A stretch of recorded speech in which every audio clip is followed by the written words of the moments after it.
You can do all the things on how to find your purpose, but if you don't do this one thing right, I promise you, you will find yourself continuously frustrated and not understanding why you're still struggling to find your purpose. And that thing is how to listen to your soul's desires. And how do we do that? What does that look like? What does that mean? And this is the part that so many people get wrong. And there's a lot of reasons why they get it wrong, but one of the biggest reasons, and the reason I'm going to talk about on today's show, is people don't know how to listen to themselves. People are so disconnected from themselves that we can't even hear what our soul's desires are anymore. And we're also really not taught this, right? Like, let's just be really honest. We're not taught how to do this because we're taught to always ask for permission. We're taught to listen to whoever tells us what to do.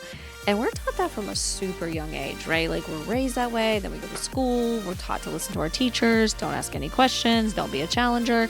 And then we graduate from college, or we graduate from the military, or we go straight into a job, whatever your path is. And now we're in a position where we're asking for permission to take vacation. We're asking for permission to take some time off to go to the doctor's office. We're asking for permission to get promoted or get paid more. And so I think that we get very disconnected from ourselves because we're sort of raising ourselves, and even into adulthood. So when I say raising, I mean even into adulthood here. We're raising ourselves as humans to have this need and this desire and this discipline to have permission for what it is we want to do. And so there's not this natural, I give myself permission thing happening. It's more based on what other people think, what other people want for you. And ultimately it just comes down to the permission to listen to yourself, right?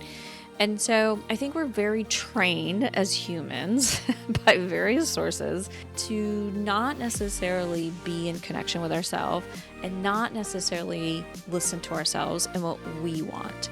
And so when you start getting into this work, there's a lot of deconditioning that has to happen in order to be able to connect with ourselves, to know what we want to do, to basically carry out our soul's desires. Again, the definition of what your purpose is to carry out your soul's desires. And the reason we struggle so badly with that, so many reasons, the ones I already mentioned, but also because we're just constantly disconnected from ourselves.